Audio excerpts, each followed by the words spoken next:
Side area गुलशन खैर मोहम्मद की आवाम ने वापडा के खिलाफ रोड ब्लॉक करके एहतजाजी मुजाहरा किया, जिससे ट्रैफिक की रवानी मुअत्तल हो गई।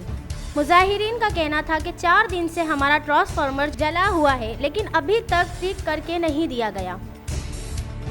उन्होंने HRJD न्यूज़ से बात करते हुए कहा कि 3 दिन से ट्रांसफार्मर जला हुआ है, 2 घंटे में लगा रहे हैं, 3 घंटे में लगा रहे हैं। मौजूदा PS 64 के MP अब्दुल जब्बार साहब से भी बात हुई है।